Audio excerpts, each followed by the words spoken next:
related to a family, a coworker, a client. Have you done that before? Yeah. Today we're going to talk about that and why jumping to conclusions sometimes about a Delta flight and some of their warnings about inclement weather might be best to just pause for a second. Calm down. Little Jamaica Mon.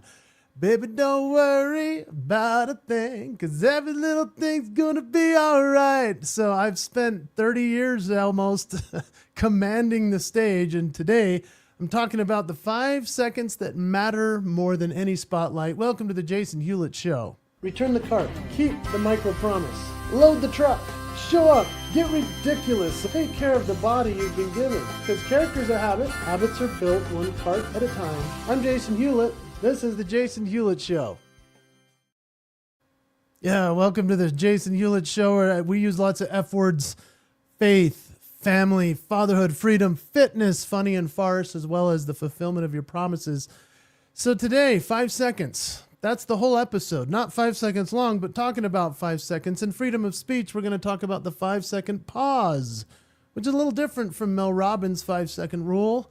This is the countdown to stop, not act. And then we're going to talk about the full story, amygdala versus prefrontal cortex. Yeah, coming from me, this might sound a little interesting, but a 2024 study that proves 5 seconds is the whole dose. And from the news feed, we're going to talk about all kinds of strategic patience, if you will, faith and hope. We're going to talk about Saul, how he had to go blind before he became Paul. And Father Time, we'll talk about the doorway reset. 5 seconds that change everything your family feels. We're going to hit the funny factory and catastrophic moments where you didn't pause, as well as I'm probably going to do a song. Fitness Minute. We'll get into rest, pause training, and Stanford's Cyclic, Sighing, and, of course, Cardio Miracle. Cardio Miracle is the sponsor of every show. Jason Hewlett Show. Yeah, that's right. This is the place for that. And so thank you to Cardio Miracle for making us healthy enough to do a show like this that requires stamina and thinking and being healthy. So all of that is right now. Thank you for joining me.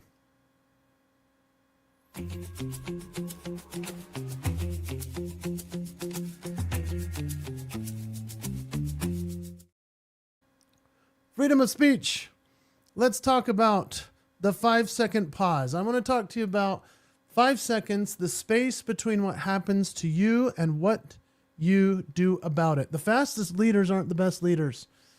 We worship speed, yeah? But the person who responds first in a crisis is almost never the person who responds the best.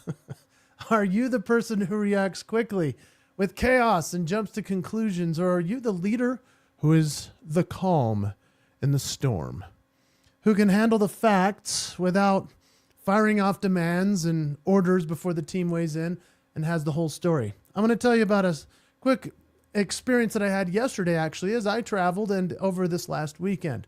It is Thursday, March 19th, 2026. And yes, we are on episode 9, which is amazing because most podcasts, broadcasts, and others that do something like this, they give up between episodes 5 and 8. So we've made it on the other side of that. By episode 10 next week, we'll be launching to the world through my social media and other things. As we've been trying to work out the kinks, I think we're pretty much there.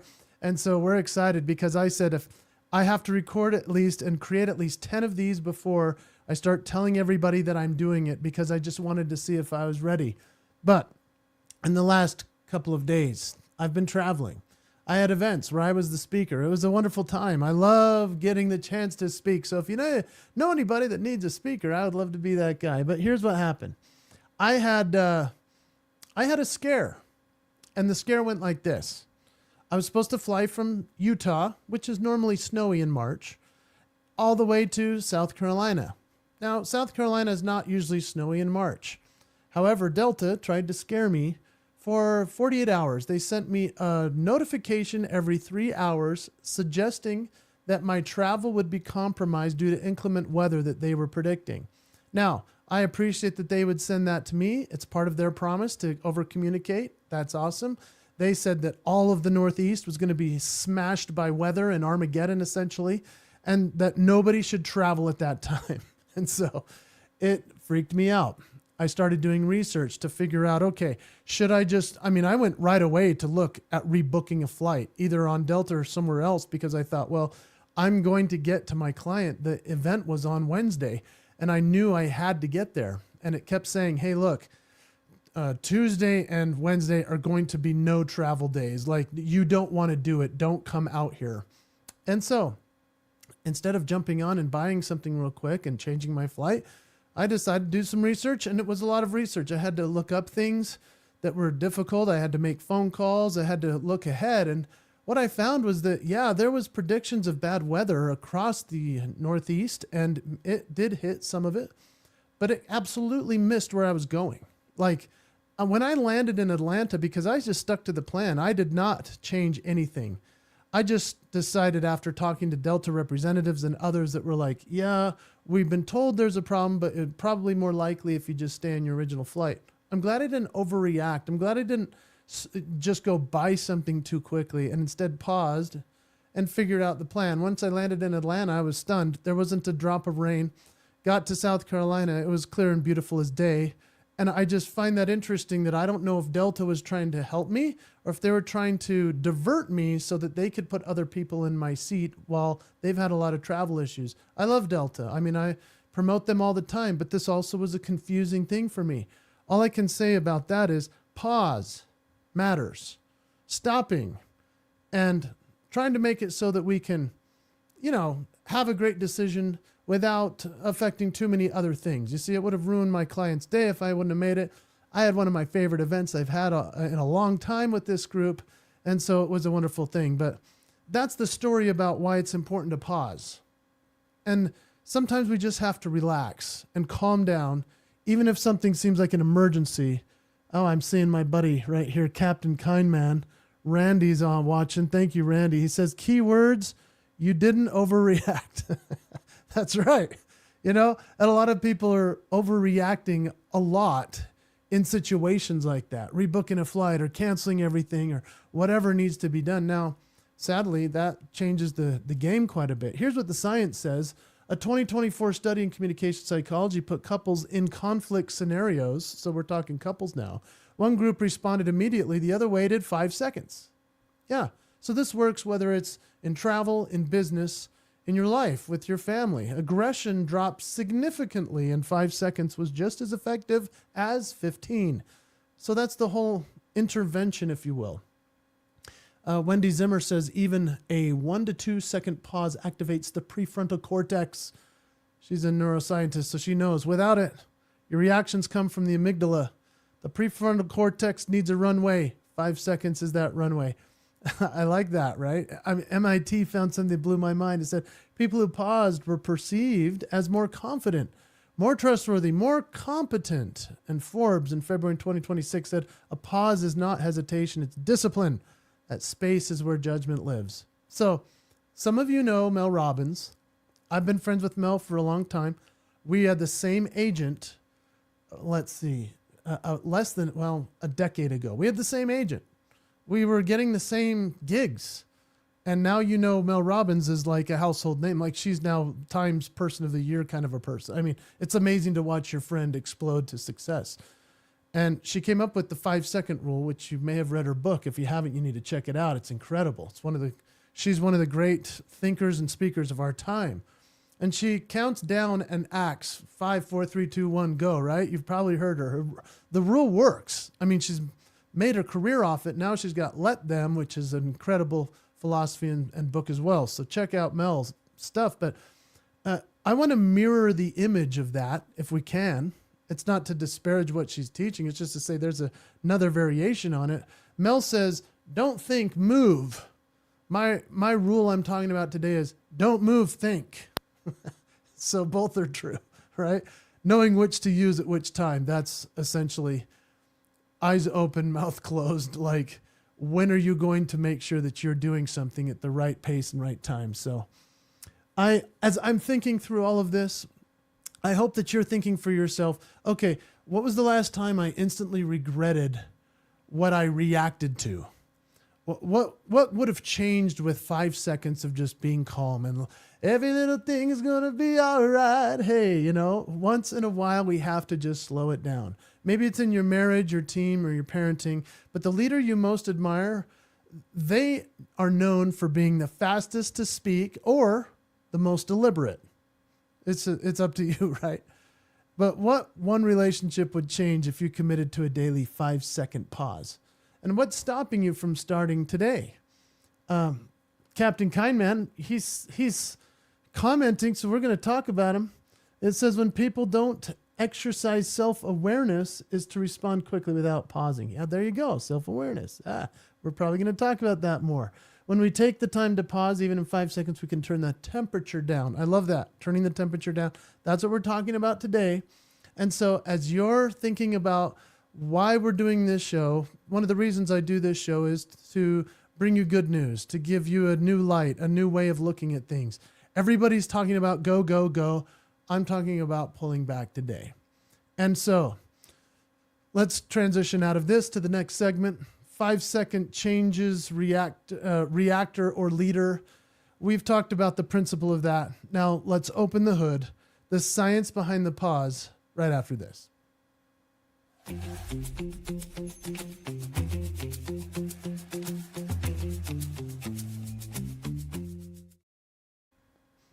So let's talk about the full story.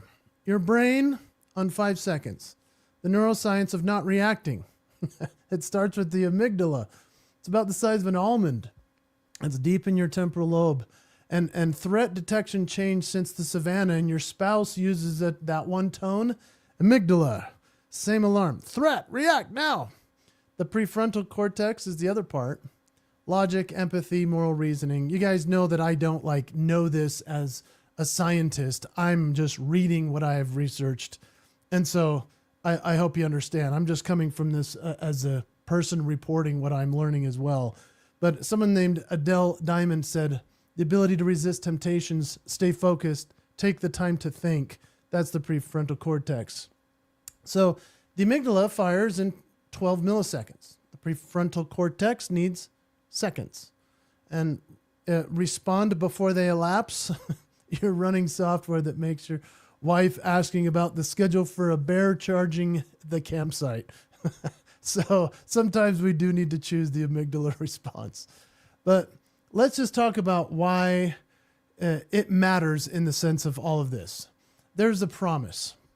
The promise of the people who pause are perceived as more confident. They're more trustworthy.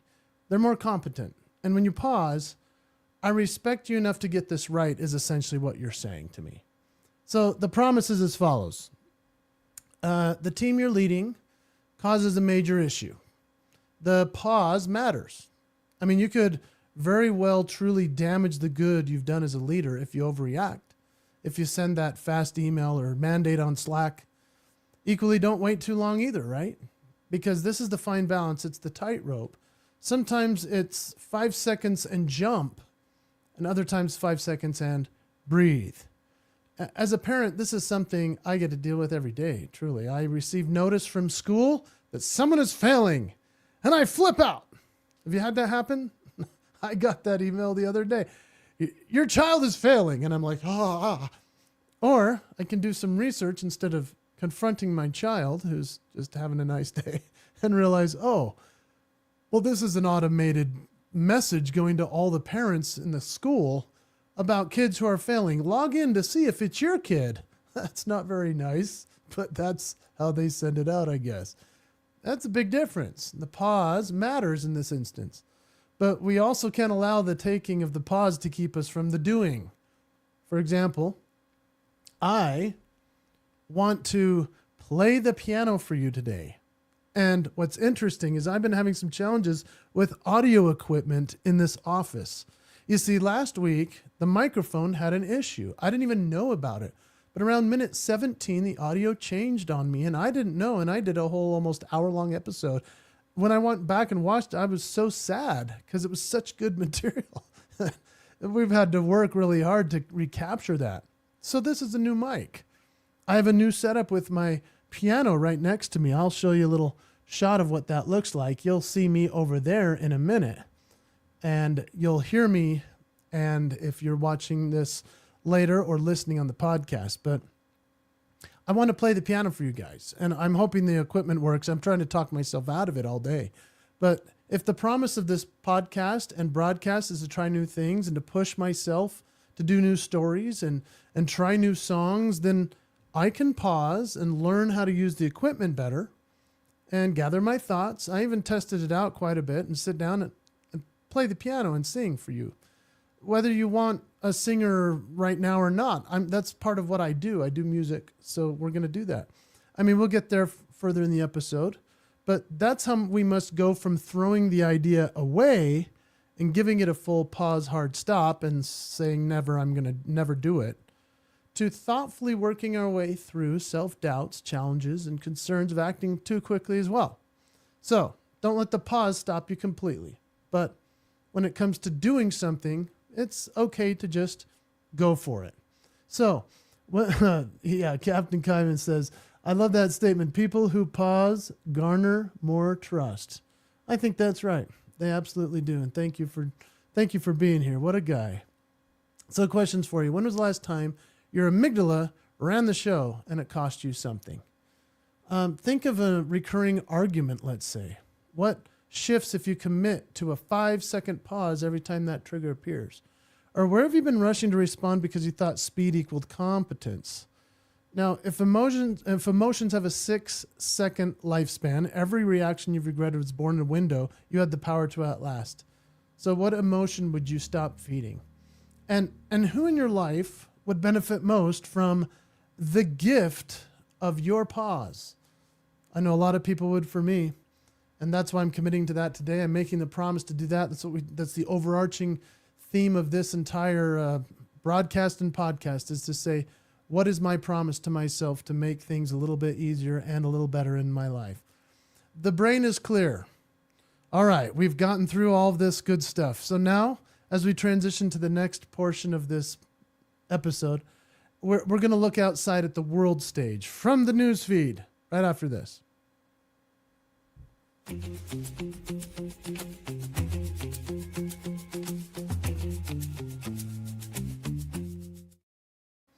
The news feed. Yeah, well, from the news feed, we have to talk about the resume that arrived by mail and why the best career move in 2026 is probably slowing down.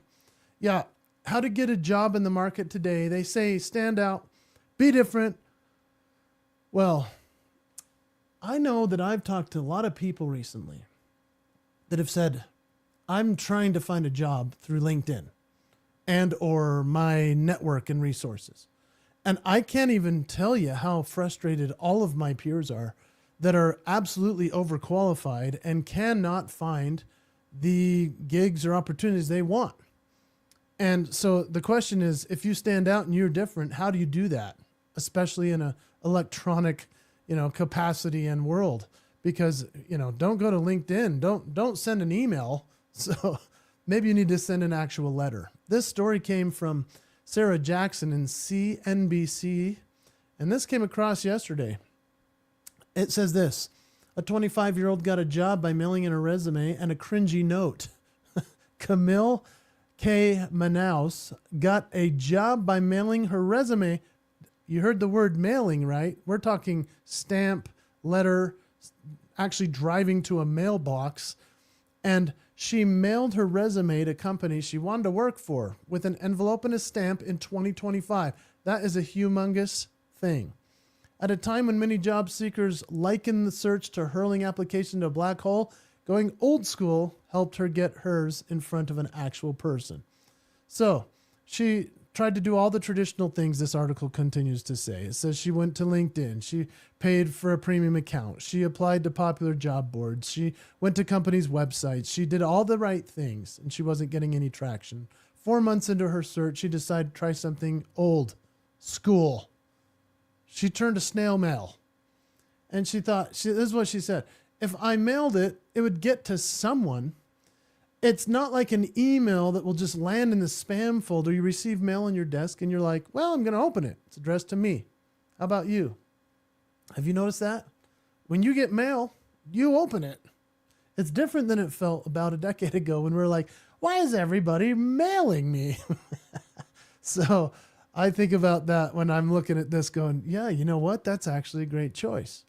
So this is what she did. She sent envelopes to 6 prospective employers. Each note had a short, each letter had a short note in it, along with her resume and a cover letter, and letter of recommendation from a coworker. And in the note, she introduced herself, what she was applying for, and she said, "Some applicants rely on algorithms. I'd rather rely on a more reliable route. Your desk. Thank you for your time in reading my materials." She said it felt really cringy and kind of embarrassing. But she knew it was going to stand out. So here's the result. Of the 6, 4 employers responded, and they were all via email. And yeah, some were rejections. But one response led to her current role, and it's not the one that she imagined. She got an even better job. She's thrilled with it. And they said that they brought her in because everyone was impressed with her thinking outside the box. So then they offered her a different type of job. So, how are you going to stand out in a world where digital emails and digital messaging may not be opened as much? Maybe the traditional way of doing things isn't going to be working in terms of what we mean as traditional in the last 5 years. And maybe we go back in time to mailing a letter, sending something in the mail to somebody who will open it up and go, oh my gosh, that person actually wrote me something. Today, I read a great article by my friend, Captain, oh my goodness, I'm spacing on her name, but she wrote a great article this morning, and I'm so impressed because she was talking about making letters and or thank you notes to clients. And when I think about thank you notes, I think, that's a tricky thing to do, because when I spend the time writing a note, I usually get a response back. If I write a letter to somebody, and a thank you note especially, it's pretty interesting to watch that people are grateful for me writing the thank you note. And so, yeah, that was something I read on LinkedIn. They said, "Hey, I'm writing notes again." And it's like, yeah, I understand that reason. And we've talked about it before on this podcast. So what I want you to ask yourself as we transition into the next piece is, how are you going to stand out in a sea of sameness?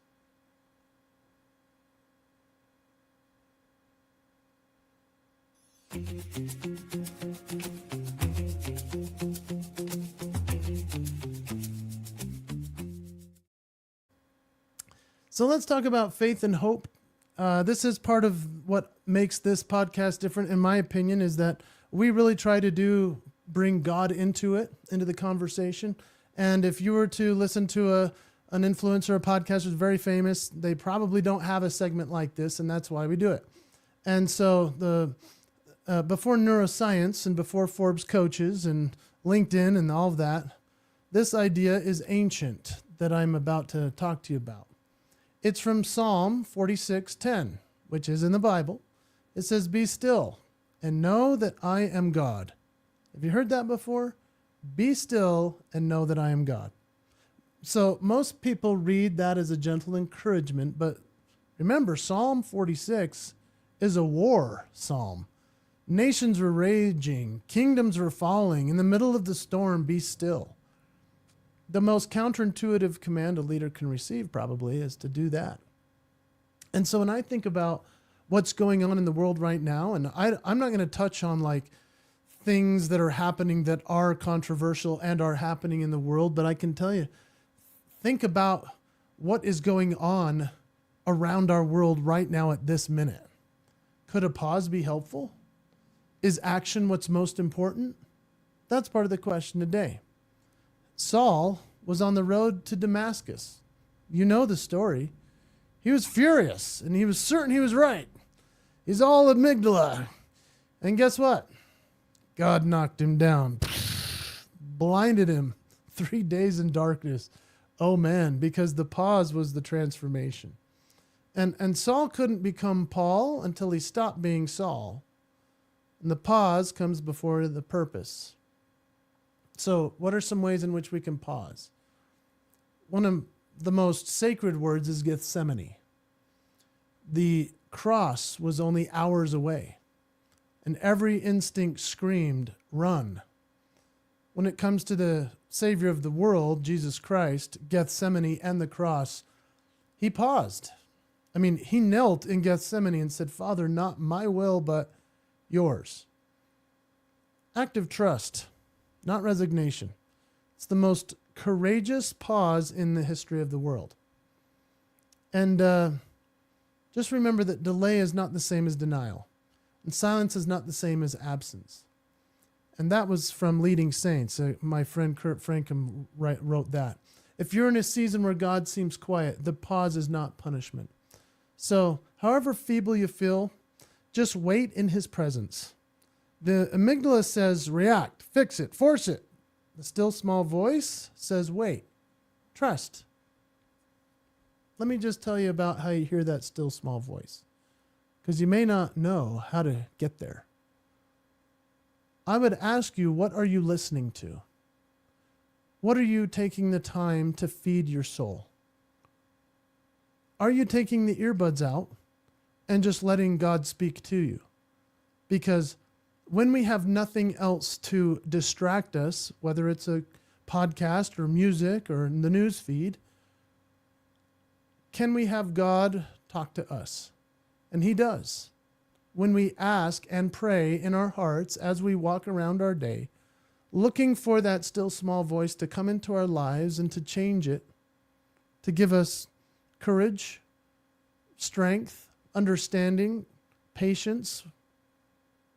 I know that as the world seems to be going in a direction where we're thinking, can anyone press the pause button? Well, you can, and God wants you to. He wants you to slow down and just be okay with being and listening and turning to Scripture and coming back to him. And so as you do that, this is where trust is so important. Waiting, trusting, knowing God will speak to you. The pause is sacred, and it's been here long before the scientists gave it a name. But the importance of reading good books. I mean, any book at this point. In fact, I was watching a YouTube thing the other day, and this guy was like, yeah, so I've read this many books this year. And I was like, oh my gosh, how many books have I read? I've prided myself on being a reader, because leaders are readers. And I realized I haven't read a whole book this year. I couldn't believe it. And I started to think, what have I been doing if I haven't been reading? And Captain Kindman, he says something great here. Simple nudges in our hearts and minds. Reminders that we matter to him. Capitalized him. There you go. Love this message, Jason. Listening, waiting, patience. Thanks, brother. And I hope that as we listen to the Spirit, as we pick up a good book. Do you want to know a good book? Scriptures are the best book. You probably already know that. Open up the Bible. It will change your life if you just give a sentence or two a chance. I want to tell you about another book. I opened it as soon as I realized I hadn't read a book this year, which I can't believe I'm saying that out loud, because I've never had a year like that, where usually I'm reading a book a week. I've just gotten too distracted by the world, I guess. And so I started reading another book called As a Man Thinketh by James Allen. This was the seminal book that changed my life when my dad gave it to me when I was a kid. And as I reopened those words, I realized, oh my goodness, it is about our mindset. It is what we think about, and it is about God speaking to us. So As a Man Thinketh, go check it out if you haven't. It's a classic. It's considered the very first self-help book outside of Scripture. To me, it's Holy Writ. There's another one that you may not have heard of, and I found it in my basement. Anthony DeMello, Awareness. Yeah, we were talking about being aware, self-aware earlier. Awareness is one of the best books of all time. And if you take a chance to read these types of books, the Spirit will speak to you. I guarantee you. I give you my promise. And I appreciate you letting me share that with you, because this is a different type of segment that most people don't touch on this in their worldly, if you will, podcasts. And so here we are. As we transition out of faith and hope, I hope you've felt the spirit of what I've said. And Be still and know. Ancient wisdom. It applies to the most sacred space you'll enter, which is your own front door. Father Time.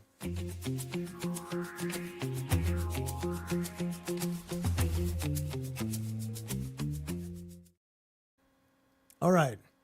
Father Time. Here we are. The doorway reset. Everything we've talked about tonight comes home literally. We're going to talk about the doorway reset. I've talked about this other podcast. I'm going to continue to talk about it.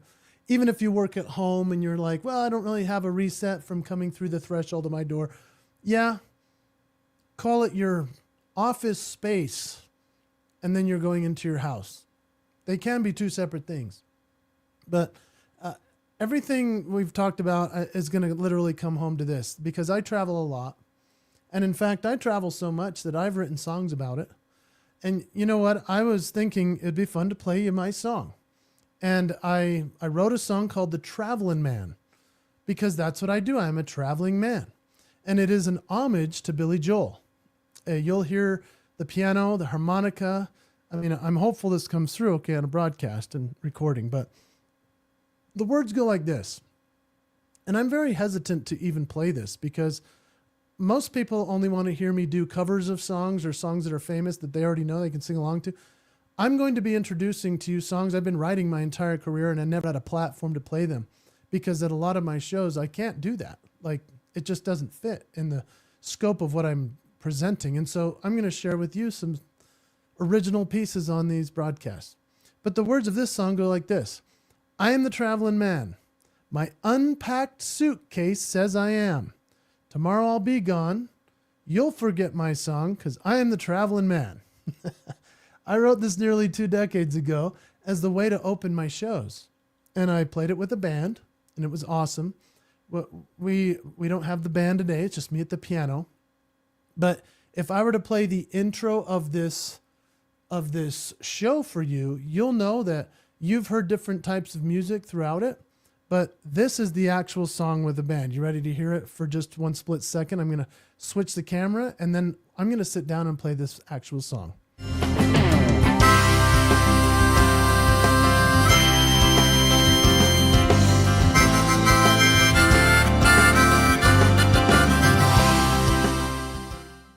All right, so maybe you've heard that before. I've used it for almost 2 decades now as a song that really makes things fun. Now, without a band, it's a little different, but we're going to try it with just the piano and the harmonica and me. So let's try it out. Switching cameras. Switch the camera up. Hopefully this sounds right. Hopefully you can hear me and see me. I hope. We did a lot of work on this one.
go. All right.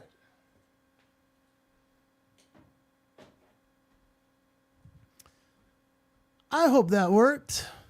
I don't know if it did. I hope so. I hope you could hear it. Hope it was a fun song for you to hear. And I can tell you, I love playing music. I love being a musician. And I hope that you understand that I wrote that nearly 2 decades ago because it was a way to open my show. And I wrote that song as a dad who comes home, as a traveling man who goes around. And I wrote that song for my family and for my audience. And like I said, I travel a lot. And the hardest part isn't the leaving. It's the returning. When you've been on for your clients and you come home with residue, stress residue, and mental fatigue, and emotional drainage. What I'm always concerned about is, did I give so much to the client and the audience that I have nothing left for the most important people in the world, which is my family? And this is the exact moment your family needs you the most. And that's when I started what I call the truth, or what I call the doorway reset. When it comes to the doorway reset, it's just 5 seconds. Before I touch the handle, I stop and I take a breath and I let go of whatever's happened out there. It's just one decision. It's one promise. It's a person walking through this door is the best version of me, fully here. It's not setting a goal to be a better dad. It's to make a promise to be the kind of dad any kid would want to have. And my kids don't know about the bad flight unless I tell them. They know dad's home, and kids are the world's best System 1 detectors, if you will. They feel whether you're present. They feel whether you're not. And I never want them to remember a dad who dropped the world's weight on theirs. And so the nights I stop, the hug is different. And the whole temperature of the house changed because I changed first on the porch in 5 seconds. Hands on the door, breathe, let go, choose who walks in. And like I say, if you're a homebody and work from home, good for you, you're lucky. Make there be a place in your home that is that definitive boundary. That you say, okay, I work in here. Obviously, if the kids want to come in, they can, and we turn and focus on them. And yet we close the door and go in and live life as a parent. That's a hard thing for us to do. It's getting harder, and it's hard for me. That's why I call it the promise, to be present for your family and this doorway rule. So 5 seconds at the door. Let's transition out of the father time. We've been deep digging into all of this all day. Scientific, biblical, emotional. I just played you a song. I hope you enjoyed it. We've earned something a little lighter. So let's go into the funny factory next.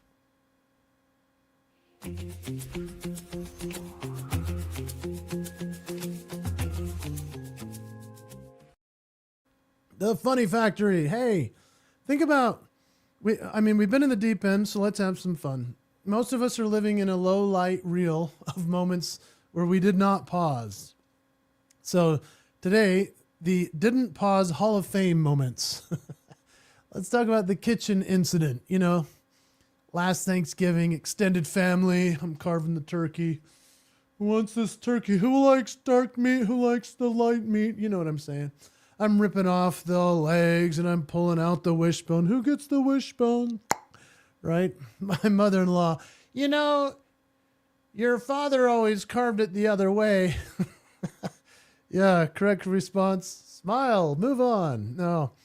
And then I say, well, he's not here. And this is how I do it. And the turkey doesn't care. Yeah, that didn't work out. So silence, right?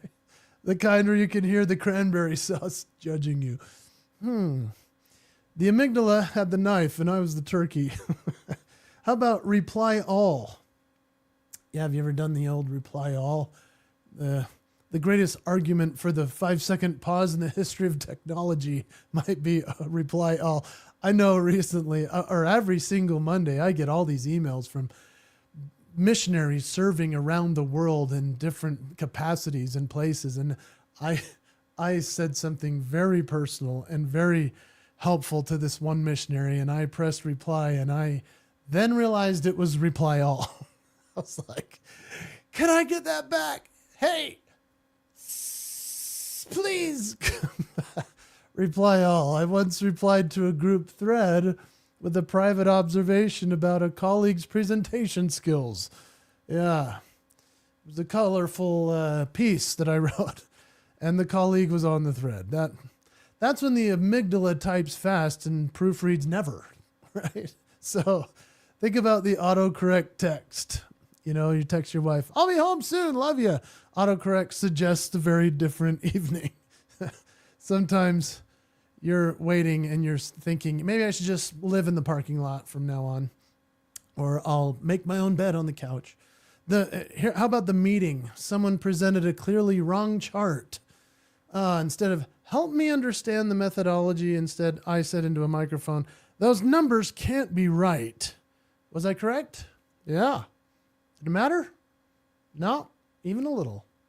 I mean, I could have paused. I could have just taken a moment. How about the parenting classic? My 7-year-old, back when he was 7, "Dad, why is mom always right and you're always wrong?" But I said, "I'm not always wrong. I'm just strategically incorrect sometimes." My wife says, "Best thing you've ever said, my child." Yeah, and you're still wrong. So I'm a meme in my own family. It's a 5-second pause. It works, but only if you use it. And being a dad, there is nothing more important than having that pause moment, especially when you get the notification from the school. I'll tell you one where I went it was kind of wild. I got a phone call from my daughter hiding in a closet because they thought there was an active shooter in the school. This was the first day of school 2 years ago. Never forget it. Because she and her brother were hiding in one part of the school and their other brother was in the other opposite end and they couldn't find him. They have bad cell phone service in the school. And I remember I just jumped in my truck and drove to the school as fast as I could. It's one of the largest schools in our state. And as I pulled up, I could hear the microphone and the intercom going from outside saying, "Do not leave the building. You cannot leave the building." And I was like, stay in place. And so I jumped out of my truck. I'm running in there to get my kids. This was amygdala on fire, right? I went to the front door and it was open. So I went in and I'm like, "Hey, the door's open." And they're like, "What are you doing here?" At least they knew who I was or they would have been freaking out. But I was like, "Guys, come on," right? So there's fast response with that type of thing.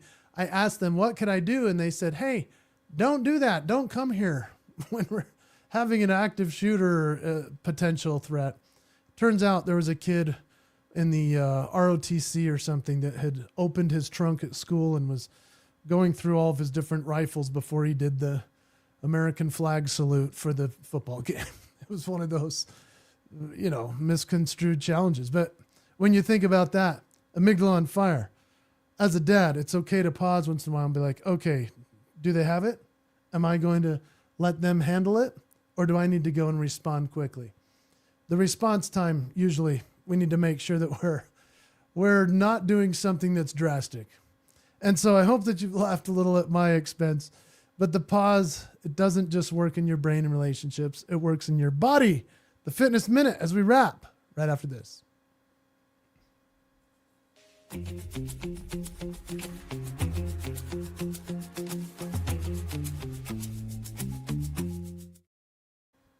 Well, as we wrap up this episode today, your body and fitness, let's talk about it because this is the promise of fitness. Your body figured out the pause a long time ago. Think about it. You need rest. Like rest is a third of the exercise. Did you know that? Like with your body being able to heal itself and to figure out everything throughout the day, you can go and go and go. But if you don't give yourself a chance to rest and sleep, you're going to just crash and burn. How about the rest pause training? Lift to failure. Rest 10 seconds. Lift again. It's pretty tough to just lift and never have that pause. And there have been plenty of studies about the rest pause protocols producing greater strength and muscle thickness. And those gains happen than even traditional training because more growth. I've even seen bodybuilders, I've talked to them. They say, I do like a 45-minute workout and then I rest for 2 days. And I'm like, really? Yeah, you just have to eat right and you have to do a lot of weight. Okay, that's interesting. Rest isn't the opposite of work. It's the completion of it. And so making sure that you're resting, you're breathing, you're putting the right things in your body. Stanford Medicine says Cyclic Sighing outperformed mindfulness meditation across 5 minutes a day for 30 days. Breathe in through your nose. Take a second sip of air, then exhale very slowly. Repeat that 5 minutes.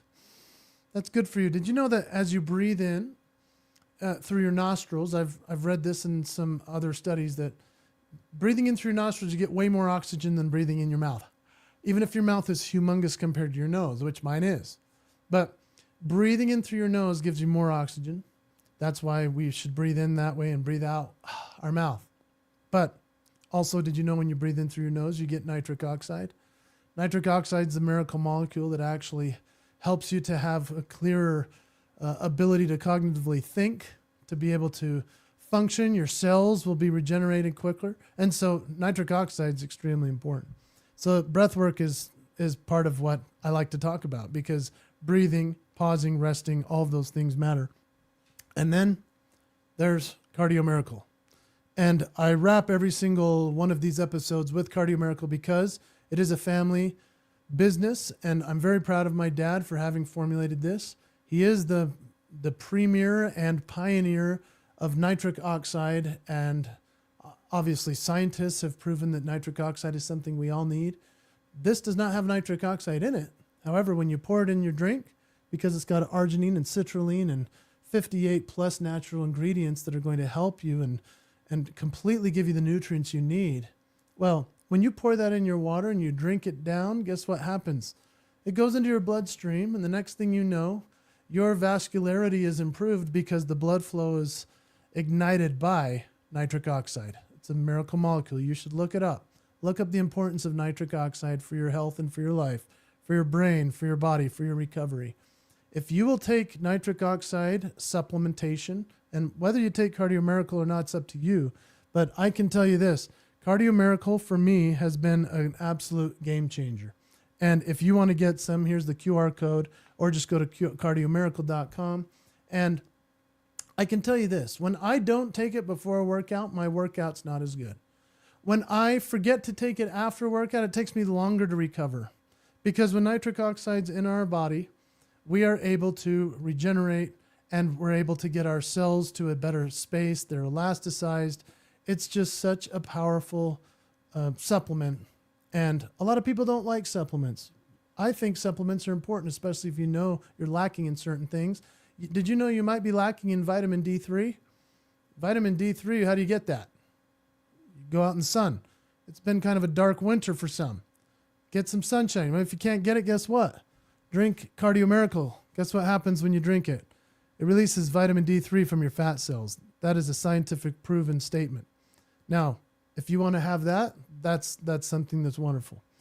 Muscles grow in the pause between sets, and the nervous system calms in the pause between breaths. So the pause isn't the interruption of growth, it's the condition for it. So try cyclic breathing and sighing tonight. Your body already knows how to do it. And I hope that as you continue to do this and give yourself the promise of fitness, of making your body that much better, you're going to have a great and happy life. I appreciate you joining me on this episode. We've come to the conclusion of number 9. I'm just so ecstatic that you're here, and thank you for taking the time to watch and listen. Thank you to my man, Randy, the Captain Kind Man. What a wonderful guy. He even says, I can vouch for Cardio Miracle's game changer. Thank you, brother. We love Cardio Miracle, and we thank them for sponsoring. So rest, pause for your muscles, cyclic sighing for your lungs, nitric oxide for your blood through Cardio Miracle. Hey, 5 seconds for your soul. Let's bring it home. Thank you for being here with me today. God bless you. Lots of F words here. We've talked faith, family, fatherhood, fitness, freedom, funny. Hopefully you've laughed. Hopefully we can talk more about how you keep the promise every day. Thanks for joining me. Here's that song again. But this is when we recorded it the first time I ever played it on a stage as we wrap the show. Have a great week.